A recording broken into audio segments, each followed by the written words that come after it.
Et bonjour à chacun pour cette nouvelle série de vidéos que je vais faire cette année avec Étienne. Bonjour Étienne. Bonjour. Alors Étienne Vernas, tu es scientifique ou ingénieur, je ne sais plus exactement. Alors est-ce qu'en commençant, tu pourrais commencer par nous expliquer un petit peu ton parcours et qui tu es aujourd'hui? Moi, je suis maintenant à la retraite, mais effectivement, pendant 40 ans, j'étais chercheur. Je suis docteur et ingénieur à la fois, donc j'ai les deux casquettes. J'ai dirigé un laboratoire de recherche, puis j'étais directeur de recherche au commissariat à l'énergie atomique. Et donc, j'ai fait pendant à peu près 40 ans de la recherche. Et pratiquement pendant presque autant, je suis un chrétien engagé et depuis les 20 dernières années, je suis pasteur. Donc j'avais à la fois la Bible et la science et ça ne m'a jamais posé de problème personnellement, même si pour certains, ça paraît incongru de mener les deux en parallèle. Hmm. Alors pour moi, ça n'est pas du tout incongru et je suis très content de t'avoir aujourd'hui parce que tu fais partie de ces personnalités sur la scène francophone et évangélique et protestante qui, par ses interventions, nous fait nous poser des questions ou nous fait remettre en cause parfois des choses qu'on croyait acquises. Et moi, je trouve toujours intéressant les gens qui réfléchissent et qui nous poussent à réfléchir. Donc, je suis très content de t'accueillir aujourd'hui. Pour continuer cette description, il me semble que tu es aussi impliqué dans le groupe ou dans l'association Bible et Sciences. Est-ce que tu peux nous la présenter et nous dire à quoi ça sert d'avoir justement Et une en association fait, qui s'appelle depuis Bible déjà et pas mal Sciences? d'années, nous étions un groupe de scientifiques qui nous connaissions, qui nous soutenions et qui nous enrichissions de nos différences pour que les physiciens, les généticiens, les théologiens puissent partager ensemble. Et puis, nous avons organisé une grande conférence à Mulhouse, c'était en 2019. Et suite à ça, il nous a semblé utile d'avoir une structure pour porter ces organisations. Donc, nous avons créé le comité francophone Bible et Sciences, dont l'objectif est de montrer que la Bible et la science non seulement ne s'opposent pas, mais sont en très bonne harmonie si on fait une science honnête. Le problème, c'est que depuis maintenant pas mal de décennies, je vois une science malhonnête. En gros, je vois des chercheurs, des éditeurs qui font à peu près tout le contraire de moi, ce qu'on m'a appris à l'école il y a 60 ans. Mhm. À l'époque, on m'apprenait à regarder des faits, avoir des courbes, demander les intervalles d'erreur, ne pas extrapoler au-delà des données qui étaient. Et aujourd'hui, je vois des gens qui, au nom de la science, qui affirment des mantras et qui sont absolument affranchis de toute démonstration. Mais ces mantras deviennent une vérité parce qu'ils sont répétés sur le 20 heures, sur les journaux, jour et nuit, répétés sans cesse, et deviennent une vérité pour la population. Donc notre Mhm. travail à nous, c'est de dire non, non, ça, c'est pas de la science. Et en fait, une science qui n'a pas le droit d'être mise en question, pour nous, c'est de la propagande. D'ailleurs, on parle plus pour moi de science, mais de narratif. On nous impose des narratifs au nom de la science qui n'ont rien à voir avec la science. La science nous Oui, le narratif autour de la science, ou en tout cas la science a souvent présenté comme la Bible comme un recueil de mythes. Est-ce que tu es d'accord avec cette Alors, analyse? pour moi, la Bible, c'est vraiment la parole de Dieu et c'est pas un livre plein d'erreurs qui va varier. Au contraire, ce qui est formidable, c'est qu'elle a traversé les siècles. Et quand on regarde les manuscrits qu'on a trouvés à Qumran, on voit qu'elle n'a pratiquement pas été, il n'y a pas d'altération. C'est déjà un miracle qu'elle ait traversé comme ça les siècles et même les millénaires en restant elle-même. Et elle n'a pas l'ombre de variation. Et la Bible elle-même dit que soit anathème qui va enlever ou rajouter quelque chose à la parole de Dieu. Donc pour moi, c'est vraiment un document absolument fondamental qui est le mode d'emploi de notre créateur. Et vouloir l'altérer, c'est quelque part prendre des risques énormes de se couper du mode d'emploi. Et c'est ce que aujourd'hui on en voit les conséquences. Chaque Hmm. fois qu'on se coupe du mode d'emploi, on va avoir toutes sortes d'aberrations. On pourra les lister avec la théorie du genre et plein d'autres choses. Donc, Hmm. chaque fois qu'on oublie le mode d'emploi du créateur, eh bien, c'est comme si moi, dans ma voiture, au lieu d'y mettre de l'essence, j'y mettais du sucre en poudre. Et après, je m'étonne que ma voiture ne marche plus. Euh, On pourrait dire que dans ce cas-là, tu cherches, tu es un chercheur de vérité, au travers de la science, mais de la parole. Mais du coup, comment tu placerais ta dynamique et ta recherche par rapport au siècle des Lumières qui a fondé un petit peu l'école de la République actuelle? eh bien, aujourd'hui, je dirais que le diable, il est champion du mensonge. La Bible le définit comme le père du mensonge. Et c'est sa première caractéristique. Et Jésus l'a pas défini comme le père de l'adultère, comme le père du vol. Pourtant, il est tout ça. Mais à la Mhm. racine, tromper, tromper sa femme, ben, au départ, ce qui est grave, c'est gravissime, c'est le mensonge, c'est la tromperie.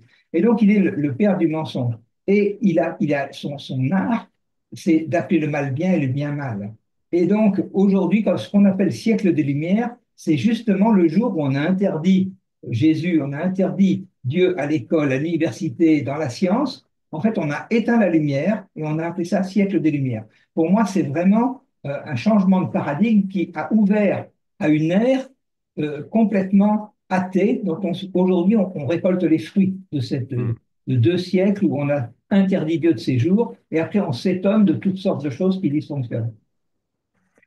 Avec ce siècle, avec cette pensée, sont arrivées plusieurs idéologies qui jusqu'à aujourd'hui nous formatent. Est-ce que tu pourrais nous en présenter quelques-unes? Alors, je dirais qu'aujourd'hui, on nous impose à l'école l'athéisme.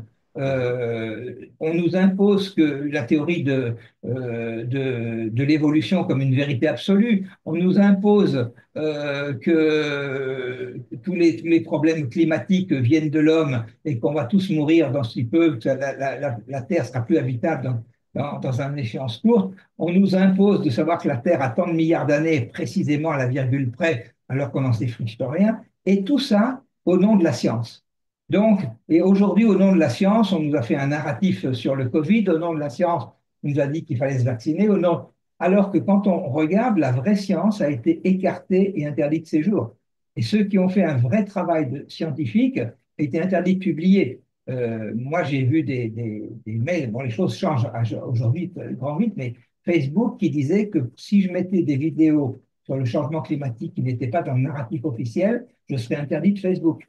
mhm. Bon, je pense qu'aujourd'hui, c'est plus d'actualité depuis quelques semaines. Mais voilà, c'est des choses où on voit que le narratif était absolument de la propagande et pas de la vraie science. Parce que la vraie science, c'est toujours ouvert à la controverse. Moi, je me rappelle toutes mes publications, j'allais dans des grands congrès à Boston ou ailleurs, et chaque fois, j'avais des gens qui avaient des théories, moi j'avais d'autres, et ce qui nous faisait avancer, c'est qu'on confrontait nos théories, on confrontait des résultats qui parfois étaient complètement différents, et on cherchait pourquoi, avec la même expérience aux États-Unis, au Japon ou en France, on n'avait pas les mêmes résultats. Et c'est Mhm. ça qui faisait progresser la science. Donc à partir du moment où on a un narratif imposé, on sort du domaine de la science.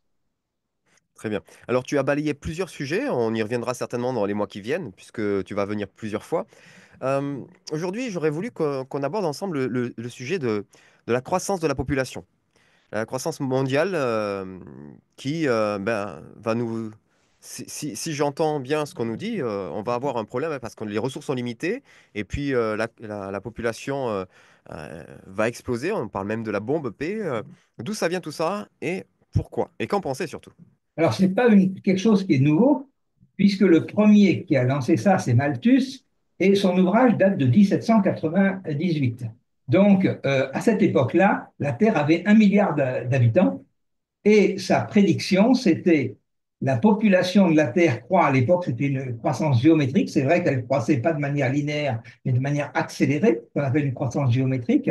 Et il disait, les ressources, par contre, ne croissent que linéairement. Donc, on va rapidement aller vers une catastrophe. Et il avait prévu qu'un siècle plus tard, on allait tous mourir de faim. Donc, un siècle est passé, on va dire qu'on est passé de 1800 à 1900. Et là, la Terre avait effectivement doublé d'habitants en un siècle, donc ce n'était pas une croissance linéaire, mais la faim avait largement reculé et la quantité d'énergie ou de nourriture par habitant avait énormément reculé. Ça allait tellement mieux. Le nombre d'énergie ou je dirais de biens disponibles pour les habitants par habitant était en gros multiplié par 10. Hmm. De nouveau, on regarde 100 ans après, on passe en l'an 2000, là on est passé de 2 milliards à 6 milliards d'habitants, et là, en un siècle, la richesse moyenne par habitant a plus que décuplé. Et je n'ai pas les chiffres entre 2000 et 2024, mais je crois que ça a encore pratiquement décuplé en un quart de siècle. Donc, Mhm. en fait, ce qu'on voit, c'est qu'une théorie qui pourrait paraître logique, qui dit, oh là là, on a une planète finie, les hommes, ça augmente, est complètement fausse. Pourquoi? Parce qu'elle ne tient pas compte de Dieu. Elle ne tient pas compte de ce que Dieu dit. Dieu, il a créé l'homme à son image, il l'a créé créateur, comme lui. Et la vraie richesse, en fait, c'est l'homme. La vraie Mhm. richesse, d'ailleurs, c'est tout ce que la Bible dit, c'est que le ciel et la terre passeront, mais Dieu veut qu'il vive éternellement comme fils et fille de Dieu. Ça, avant la fondation du monde, il nous avait prévu pour être adoptés en Jésus, pour que on vive éternellement avec lui. Et la vraie richesse, la prunelle des yeux de Dieu, c'est l'homme. Alors clairement, Satan, qui ne peut pas atteindre Dieu, va chercher à atteindre la prunelle des yeux de Dieu, qui est l'homme, et déteste l'homme. Et donc, Malthus, qui était très mal inspiré, parce que quand on voit qu'il prenait les guerres, il se réjouissait des épidémies, en fait, tout ce qui faisait mourir des gens, il trouvait que c'était bon. Clairement, il n'était pas inspiré par l'amour de Dieu. Il était inspiré par ses peurs, sans doute, mais ensuite un côté assez machiavélique d'appeler le mal bien et de souhaiter la mort d'un maximum, de souhaiter des épidémies. Et on voit que, en fait, la vraie richesse, c'est l'homme, et que plus il y a d'hommes, plus il y a de richesse. Prenons un exemple. Par exemple, prenons le pétrole. On avait dit qu'en gros, vers 2000 ou 2010, on aurait ce qu'on appelle le peak oil, c'est-à-dire que les réserves connues de pétrole seraient quasiment à son maximum et que ces réserves se vidant, eh bien, la quantité de barils produits chaque année va baisser, baisser, baisser pour finalement s'éteindre quand une cinquantaine d'années après, il n'y aura plus de pétrole. Et en fait, qu'est-ce qu'on voit? Effectivement, cette prédiction pouvait être intéressante et je dois dire que je l'ai même enseignée il y a très longtemps dans les cours que je donnais en master énergie parce que c'était la théorie à la mode qu'on allait manquer de pétrole, qu'on allait atteindre un peak oil. Et en fait, on savait très bien que les réserves de pétrole telles qu'on les connaissait, c'était un pétrole qui avait migré depuis ce qu'on appelle la roche-mère et qu'ensuite avait été bloqué par des couches isolantes pour faire ce qu'on appelait des gisements de pétrole, des gisements de gaz, et qu'on exploitait uniquement ces gisements, et qu'en gros, on pensait qu'on avait découvert l'essentiel des gisements du monde, même s'il y en a encore quelques-uns sans doute à découvrir, mais qu'on n'avait plus tellement à en découvrir, et donc on avait épuisé ces gisements. On savait très bien que ces gisements ne contenaient qu'en gros 10% de la quantité de pétrole qu'il y a dans la roche-mère. On a 90%, mais du pétrole ou du gaz sous forme de gouttelettes dans des rochers, eh bien, même s'il y a 100 ans, on aurait su l'extraire, ça nous aurait coûté 10 litres d'essence pour en récupérer un. Donc, c'était Mhm. quelque chose qui était considéré comme juste impossible, absolument pas exploitable, parce que ça dépensait beaucoup plus d'énergie que ça allait en produire. Et puis, la créativité de l'homme a développé essentiellement deux techniques. Une, c'est, avant, on pouvait faire un forage que vertical, et du coup, la quantité qui allait pouvoir être récupérée sur un forage vertical était assez ridicule. Et puis, on a développé des forages directionnels, c'est-à-dire qu'il peut descendre, puis ensuite tourner, et ensuite se mettre à l'horizontale sur des kilomètres. Et ensuite, on a développé la fracturation hydraulique. D'ailleurs, ça a été développé au départ pour faire des eaux hydrothermales, pour faire de la géothermie. C'était pour réchauffer des eaux. Mais en fait, ça a été utilisé assez rapidement par les pétroliers. Et on s'est rendu compte qu'on pouvait récupérer ce pétrole ou ce gaz de roche-mère, qu'on appelle pétrole de schiste ou gaz de schiste, à un coût qui est pas négligeable, mais en gros correspond à 60 $ le baril. Donc chaque fois que l'OPEP a voulu faire monter les prix pour asphyxier le monde et devenir extrêmement riche, dès qu'on arrive à 60 $ le baril, eh bien, le pétrole et le gaz de schiste américain prend le relais et on voit que depuis une dizaine d'années, le prix du baril plafonne autour de 70 $ le baril parce que dès que l'OPEP le fait plus cher, c'est le pétrole et le gaz de schiste qui prennent le relais et c'est grâce au fait que les Américains font ça que le prix de l'essence je dirais, en tout cas du baril a plafonné, parce que le prix de l'essence, c'est encore autre chose. Il y a toutes sortes de gouvernements qui rajoutent ce qu'ils veulent, mais le prix du baril plafonne depuis une dizaine d'années grâce à ça. Donc on voit que la créativité de l'homme a repoussé d'un facteur 10 une limite qu'on avait estimée entre 2000 et 2010 pour le peak oil et qui aujourd'hui est obsolète. On peut dire exactement la même chose, par exemple, sur le nucléaire. On peut dire les réserves, compte tenu du nombre de réacteurs qu'on a, les réserves en uranium connues sont à peu près pour 100 à 200 ans, suivant les estimations. Donc, finalement, d'ici un siècle ou deux, le nucléaire, c'est fini parce qu'on n'aura plus assez d'uranium. Tout ça, c'est en regardant comment on utilise l'uranium aujourd'hui. Aujourd'hui, on ne brûle que 0,5% de l'uranium qu'on récupère. C'est-à-dire qu'on ne fissionne que la partie uranium de 235 et pas le 238 qui est difficile, mais qui n'est pas fissile, qui est juste fertile. Et du coup, on va en jeter ou en garder en réserve 99,5% et on va finalement n'en consommer qu'un demi pour cent. Si on remplaçait tous nos réacteurs par des réacteurs dits à neutrons rapides, eh bien, on brûlerait la totalité. Ça veut dire qu'avec le stock qu'on a en magasin aujourd'hui d'uranium appauvri, on pourrait fonctionner pendant 10 000 ans sans acheter un gramme d'uranium. Et puis, au bout de 10 000 ans qu'on aurait épuisé nos stocks, il suffirait qu'on garde 1% de nos mines pour que ça suffise à entretenir le système. Donc, on voit que chaque fois qu'il y a des limites, elles sont réelles, mais la créativité de l'homme, c'est elle qui est la vraie richesse. C'est elle qui fait. Donc, on voit bien que l'idée que s'il y a beaucoup d'hommes, on va tous crever de faim, c'est juste l'opposé de ce que Dieu a dit. Parce que Dieu a dit, l'homme, c'est ce plus précieux pour moi, et il a dit, je pourvoirai à tous vos besoins selon ma richesse. Et pour moi, la richesse de Dieu, elle est infinie, elle est sans limite. Donc, c'est une position athée que de vivre avec cette peur. Si on est 2 milliards, on va mourir, ce qui est Malthus. Maintenant, on nous dit que si on passait à 10 milliards, on va tous mourir. Et en fait, c'est juste faux. Plus il y a d'hommes, plus il y a de richesse. Hmm. Euh, Il me semble aussi qu'à l'époque de Malthus, justement, il y avait d'autres penseurs qui imaginaient une humanité capable de perfectionnement moral, scientifique, avec des perspectives de progrès infini jusqu'à l'homme immortel, et que c'était entre autres à cause de ça que Malthus s'était révolté. Est-ce que c'est pas aussi normal que de nouveau, comme aujourd'hui, on a ces scientifiques qui imaginent que certaines élites pourraient être immortelles demain, qu'il y ait comme un contrebalancier dans les gens qui réfléchissent et qui aussi alertent du côté de cette population. Parce que réfléchir avec une population qui petit à petit qui a une vie limitée ou une vie illimitée, c'est pas la même paradigme. Alors, en fait, derrière cette théorie malthusienne qui continue alors qu'elle est démontrée fausse depuis maintenant 2 siècles, puisque depuis 1900, un siècle et demi, on a pu vérifier combien elle est complètement fausse, malheureusement, elle imprègne tous les domaines de la société, étant essentiellement par deux canaux. Le premier, c'est ce que je vais appeler les écologismes, sous toutes ces facettes, et qui considèrent que l'homme, c'est l'ennemi de la planète et que l'homme est la bête à abattre. On peut le voir lorsqu'il y a eu la première journée de la Terre en 1970, et ils avaient fait une affiche, et l'affiche qui attirait les gens, c'était une affiche qui disait, nous avons rencontré l'ennemi, et l'ennemi, c'est nous.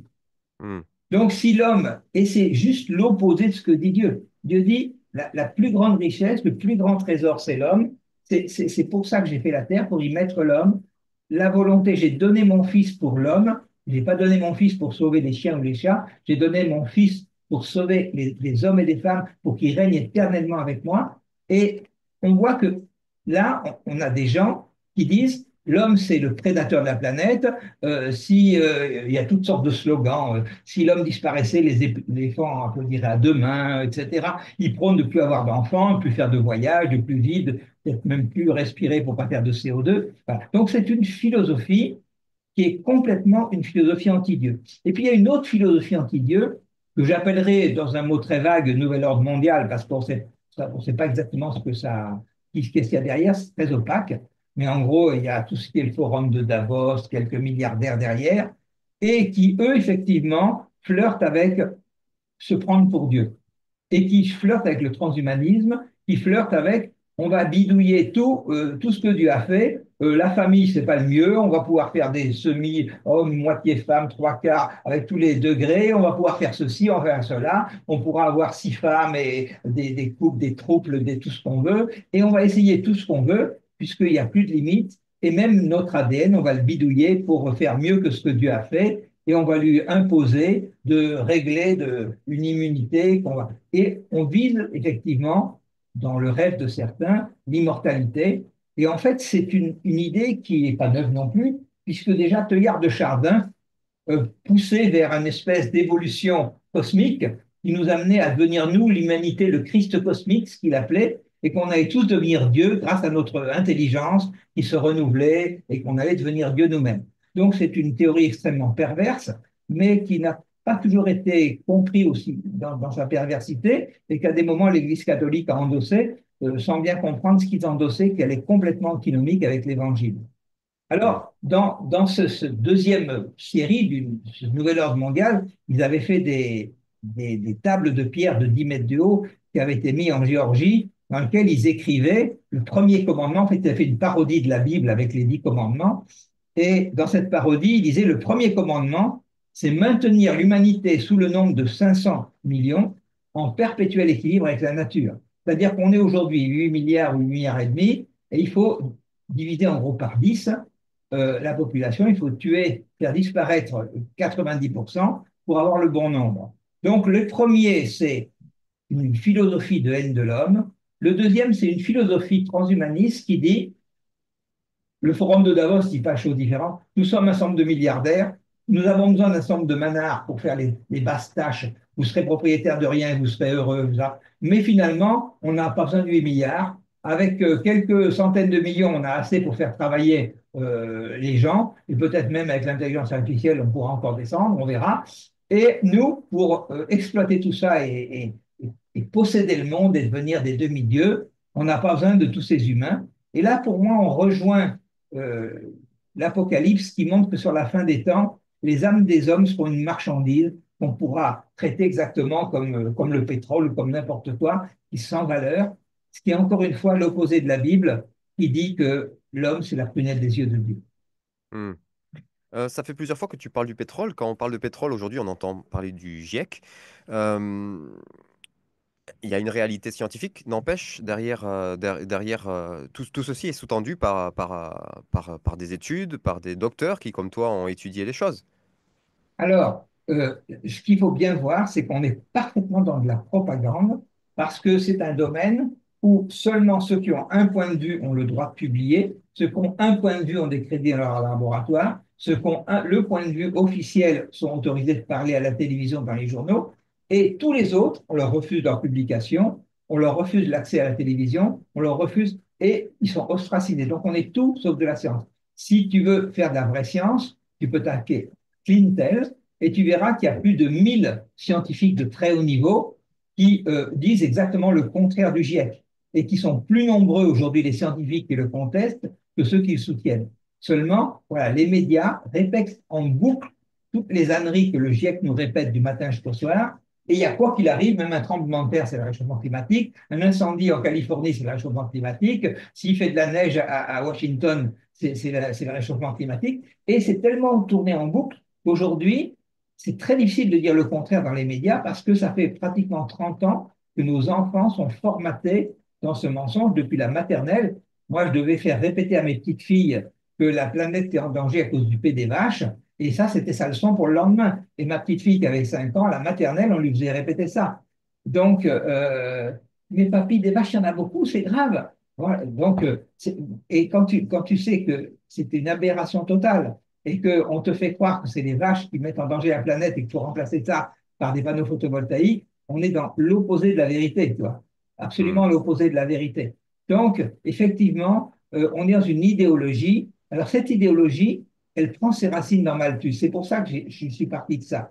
En fait, l'idéologie, c'est une idéologie de la décroissance, c'est une idéologie où l'homme, la société industrielle, le développement est mauvais. Il faut que l'homme revienne au, je dirais alors, effectivement, entre ceux qui, du nouvel ordre, veulent le transhumanisme, acceptent la modernité, mais veulent réduire un nombre très faible. Et puis ceux qui carrément disent non, non, non, il faut revenir comme avant, comme au Moyen Âge, avec juste des éoliennes et la modernité, on la refuse. Mais quand on sait que l'espérance de vie au Moyen Âge en France était de 37 ans en moyenne, eh bien, moi, j'ai pas vraiment envie de revenir à cette époque-là. Parce qu'il y a une relation tout à fait directe entre l'énergie disponible et l'espérance de vie. Alors, c'est pas une relation linéaire, parce que les pays qui ont quasiment zéro énergie, c'est comme nous au Moyen Âge. C'est-à-dire, c'est moins de 40 ans, l'espérance de vie. Et puis, dès que tu mets un petit peu d'énergie, eh bien, tu commences à avoir ne serait-ce qu'une eau potable, parce que tu peux mettre une pompe, peux avoir un frigo, tu peux avoir un tout petit peu d'énergie, et très vite, on passe à 50 ans d'espérance de vie. Un peu plus d'énergie, on commence à avoir des dispensaires, des routes, et là, on passe à 60 ans. Et puis encore un peu plus d'énergie, on commence à avoir des universités, on passe à 70 ans. Et puis après, si on a tout ça et plus encore comme en Europe ou en Amérique, eh bien on se rend compte que finalement on plafonne autour de 80 ans parce qu'entre un Européen qui fait 4 tonnes équivalent pétrole par année et un Américain qui en fait 8, il n'y a pas de différence. Donc ça veut dire qu'effectivement une gabegie d'énergie n'apporte plus rien. Mais par contre, si nous, on devait diviser par deux, voire par quatre, comme certains le prônent, notre quantité d'énergie disponible, on passerait rapidement de 80 ans à 60 ans d'espérance de vie. Hmm. Est-ce que ça reviendrait pas à poser la question autrement, de dire est-ce que soit on croit que la Terre est faite pour l'homme, soit c'est l'homme qui est fait pour la Terre. Oui, effectivement, c'est la philosophie de Gaïa. C'est la philosophie qui a, en fait, là, on va revenir à un gourou qui a fait beaucoup de mal à mes yeux, qui en fait s'appelait Maurice Strong et qui est un petit peu le père de cet écolo-catastrophisme. C'était un multimilliardaire qui a fait tout son fric dans le pétrole et qui était sous-secrétaire général de l'ONU et qui est un des fondateurs de l'IPCC, qui est le nom américain, le nom en anglais du GIEC. On a d'ailleurs traduit honteusement par GIEC, parce que IPCC, c'est International Panel of Climate Change, c'est un organisme politique qui ne contient que des politiques, il n'y a aucun expert. Et on l'a traduit par Groupe international d'experts sur le climat. Alors, c'est pas qu'ils ne connaissent pas bien l'anglais, hein, ceux qui ont fait ça, c'est tout à fait volontaire. C'est qu'on a voulu nous faire croire que c'était des experts du climat, alors qu'en fait, c'est des politiciens de l'ONU et des politiciens de différents pays qui sont nommés par les ministères de l'Environnement avec une idéologie, avec de mettre à charge contre le climat. D'ailleurs, ce qui est assez intéressant, c'est une position religieuse dont effectivement la philosophie, qui est une philosophie d'adoration de la planète, Strong, il promet le dieu Gaïa, qui est la déesse de la Terre, et il dit que les jeunes doivent adorer la Terre quelque part, et il est directeur d'une organisation qui appelle le Temple de la Compréhension à New York, et il utilise ce temple pour encourager les Américains préoccupés par l'environnement à remplacer le christianisme par le culte de la terre-mère. Hmm. Donc, il faut qu'on comprenne ces racines spirituelles parce que plein de gens se font abuser en disant oui, on va faire ça pour la planète. Et ils ne se rendent pas compte qu'ils sont en train de rendre un culte à la terre-mère qui est basé uniquement sur des mensonges qui est basé sur des mensonges. Alors ça, on reviendra dans une émission spéciale qu'on fera sur le changement climatique. Mais en fait, tout ça, c'est un énorme mensonge. Oui, la Terre se réchauffe légèrement. D'abord, c'est pas dramatique, c'est 1 degré par siècle, c'est formidable. Oui, il y a plus de CO2. Là encore, c'est formidable. Le CO2 est bon pour la vie. La planète ne s'est jamais aussi bien portée grâce au CO2 qui améliore le rendement de toutes nos plantes. Et troisièmement, le fait qu'on se réchauffe est bénéfique pour l'homme. On a toujours eu des problèmes lors des périodes de refroidissement de la Terre, où là les glaciers avançaient, les villages étaient détruits, les gelées tardives faisaient détruire les récoltes et mettaient des famines. Et dans les périodes où la Terre se réchauffait, ça a toujours été bénéfique. C'est pour ça que dans tous nos livres d'histoire, on voit optimum climatique médiéval, optimum climatique romain, et le GIEC est arrivé à virer tous ces optimums et à remplacer ça par le mot hiatus. On a le hiatus romain, le hiatus médiéval, comme si ça avait été un problème. Mais au contraire, c'était une solution et ça a toujours existé, c'est naturel et on va de mieux en mieux et on nous vend l'inverse. D'ailleurs, ce qui est amusant, c'est que dans les années 70, on a commencé par nous. L'objectif de Maurice Strong était clair, c'est réduire la population de la Terre. Et pour ça, il fallait faire peur. On était en train d'abîmer la Terre. Mais pour faire peur, il faisait peur avec le froid. On va tous mourir de froid. Et on va tous geler. Et c'est très facile. On peut faire dire exactement aussi facilement qu'on va mourir de chaud que mourir de froid. Et puis finalement, ils ont vu qu'il y avait quand même plus d'éléments peut-être qui allaient dans le sens du réchauffement. Et ils nous ont fait peur, on va tous mourir de chaud. Mais en fait, quand tu regardes toutes les variations climatiques, on oscille entre les parties, je dirais, les plus froides de la planète, entre -80 et +50. Et ça c'est entre les parties les plus chaudes et les plus froides. Mais même dans un même endroit, entre l'été et l'hiver, on peut avoir 50 degrés d'amplitude. Et rien qu'entre le jour et la nuit, on peut en avoir 20, si ce n'est plus si on est au Sahara. Donc, on voit bien que ça n'a aucun sens de parler d'un millième ou d'un centième ou d'un dixième de degré à l'échelle de l'ensemble de la planète. C'est quelque chose qui varie énormément. Et c'est très facile de faire peur parce qu'à tout moment, il fait trop chaud quelque part par rapport à la moyenne et trop froid. Donc, si tu récoltes que les points très chauds, tu fais peur par le très chaud. Mais si je voulais faire exactement pareil, je dirais, ah, il fait -17 maintenant, il fait -36 à tel endroit du Canada, etc. Et je pourrais faire exactement la même. Il suffit de collecter les bonnes données qu'on veut. Donc aujourd'hui, Hmm. on collecte que des données qui vont dans le sens du chaud, sans te dire que quand il y a un pic de chaleur qui fait 17 à Moscou, que la moyenne, ça devrait être 7, et bien qu'à ce moment-là, à Washington, où la moyenne était d'habitude de 11, il fait -17. Donc, c'est très très facile de manipuler les chiffres en prenant toujours ce qui t'arrange. Donc, Hmm. c'est ce que nous a appris ce monsieur Strong, qui a monté, qui était à l'origine du GIEC, qui est une énorme entourloupe. Et là, on y reviendra plus en détail où là, je vous donnerai beaucoup d'éléments scientifiques sur le climat pour montrer que aujourd'hui, tout va de mieux en mieux et que l'homme n'y est strictement pour rien. L'homme n'a pas d'influence directe sur le climat. Enfin, si, il n'a pas d'influence scientifique directe, parce qu'il a une influence spirituelle. En fait, la Bible nous parle bénédiction, malédiction. Et qu'effectivement, la pluie, les sécheresses peuvent être tout à fait liées à ce que des peuples se mettent sous la malédiction. On le voit tout au long de la Bible, je retiendrai la pluie, je ferai. Et puis le peuple a prié et la pluie est arrivée. Donc oui, il peut y avoir une réalité liée par l'homme, mais certainement pas liée à l'industrie, liée à l'état spirituel du pays. Hmm.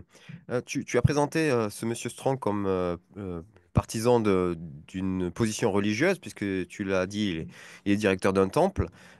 Tu dirais que les théologies de ce temple et celles de la Bible s'affrontent sur quel sujet? Alors, en fait, on est dans ce que parle l'Apocalypse d'une religion de la fin des temps, d'une religion antichrist, qui voudra garder tous les attributs de la religion sans le Christ. C'est-à-dire qu'à ce moment-là, cette religion va pouvoir rassembler aussi bien des musulmans, des catholiques, des chamans, des imams, etc. Parce que finalement, on veut tous protéger la terre et on vire Jésus-Christ qui est le seul point de discorde. Mais en fait, Jésus-Christ est le chemin, pas un parmi les autres. Il est la vérité et la vie. Et en faisant cette religion-là, on ouvre en fait à une religion du diable qui va appeler le mal bien, le bien mal.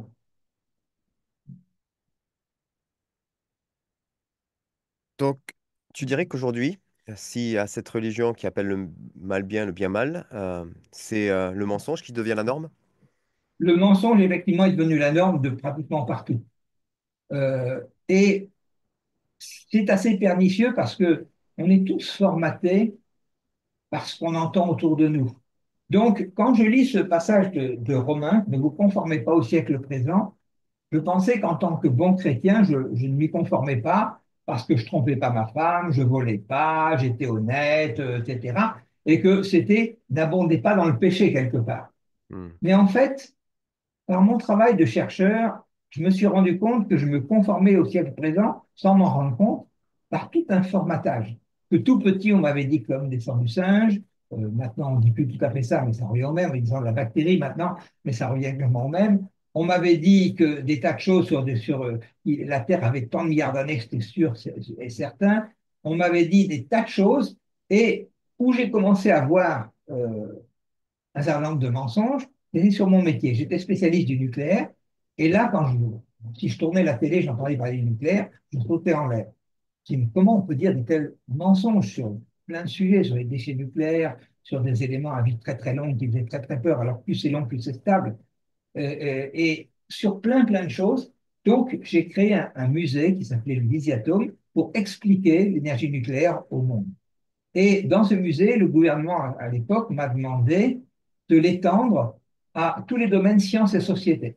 Du coup, j'ai été payé par mon travail pour m'intéresser, hors du nucléaire, à tous les grands sujets sciences et société.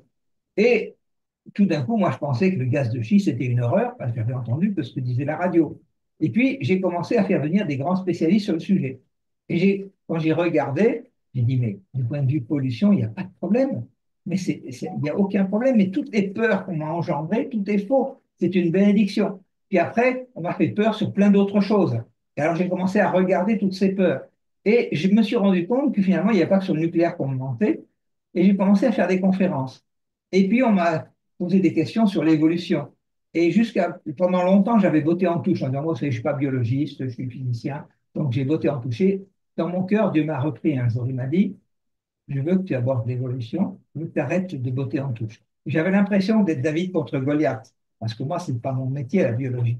Mais en fait, j'ai accepté de le faire. Et je me suis rendu compte aussi d'un autre mensonge, c'est le cloisonnement. En fait, quand tu regardes les chercheurs, il y a 3 siècles, 4 siècles, les Pascal, les Newton, tous ces gens-là cherchaient une vision globale du monde. Ils s'intéressaient aussi bien à la théologie, à la physique, à la philosophie, il cherchait à comprendre et il ne cloisonnait pas. Et aujourd'hui, on cloisonne les gens et moi, on me disait, tu es spécialiste des déchets nucléaires, tu ne peux parler que des déchets nucléaires. Tout le reste, tu ne dois pas en parler. Et j'ai passé tout mon temps à élargir mon domaine, avec passion d'ailleurs, parce que je suis passé des déchets nucléaires au nucléaire en général, puis du nucléaire en général aux énergies en général, puis des énergies à tous les grands sujets, sciences et société. Et je me suis rendu compte, effectivement, qu'on était formaté dans toutes sortes de domaines par plein de mensonges. Et que le, le, on avait structuré maintenant nos enfants pour répéter des mantras, mais plus pour analyser des faits, plus pour être capable de dresser une courbe, de comprendre les évolutions, de se poser les bonnes questions, plus pour s'intéresser aux incertitudes, plus pour s'intéresser aux intervalles d'erreur. Et toutes les peurs qui aujourd'hui nous façonnent, toutes les idées qui nous façonnent, ne sont aucunement basées sur des faits, mais uniquement sur des théories extrapolées à l'infini. La théorie Ferguson qui a dit qu'on allait tous mourir du Covid, qui a prévu des milliards de morts, la théorie du réchauffement climatique qui disait qu'on allait monter de 5 voire 10 degrés dans 100 ou 200. Aucun scientifique sérieux n'a jamais dit, mais sur un modèle, c'est tellement facile. Tu n'as qu'à changer un chiffre et le modèle te dit ce que tu veux. Dans le Hmm. modèle, la réalité n'a plus d'importance. Et donc, moi, on m'avait appris à confronter tous nos jours les modèles à la réalité, qu'on ne fait plus depuis longtemps. Et donc, aujourd'hui, on se sert des modèles pour instrumentaliser la science sans la confronter aux faits. Et mon travail de chercheur, c'était d'en permanence reconfronter les modèles avec la réalité. Hmm. Alors toi, tu aimes confronter les modèles avec la réalité. Moi, j'aime confronter les idées hétérodoxes et orthodoxes. Et je sais qu'en t'invitant aujourd'hui, pour que tu puisses dire ce que tu dis, je vais avoir des réactions. Je vais avoir des amis et des faux amis qui vont pas être contents. Comment tu vis cette ambiance de censure qui existe dans ton domaine? Je dirais qu'en tant que chrétien, je m'y attends. Je suis armé à l'idée que Dieu nous met dans un monde hostile. Il nous envoie comme des brebis au milieu des loups. Je ne m'attends pas à ce que le prince de ce monde me caresse dans le sens du poil, donc je suis armé à cette idée-là. Et ma joie, c'est de voir aussi tous les encouragements que je reçois. Par exemple, après certaines conférences, allez, je vais citer que deux, je reçois beaucoup de. Alors, les insultes, je réponds pas. Et il y en a certains qui sont extrêmement encourageants. Lors d'une de mes conférences, il y a un chercheur qui était au pôle Sud avec une petite équipe de recherche, juste en plein milieu du pôle Sud, à je ne sais pas combien de journées de voyage de tout habitant. Et il m'a dit, je suis dans ma station de recherche, mais j'ai l'Internet, et je vous ai écouté, c'est passionnant. Merci d'amener la vérité jusqu'au plein cœur du pôle Sud. Il devait être à moins 50 degrés autour de lui, mais bon, lui était bien chauffé, il est allé. Enfin, j'en ai reçu d'un pasteur du Canada qui m'a dit, ça m'a fait pleurer. Est-ce que vous me permettez de reprendre votre conférence dans mon église? Et je vois, il y a des chercheurs de vérité. Il y a des gens qui ont soif, qui sentent qu'on leur mente et qui ont envie qu'on leur dise la vérité.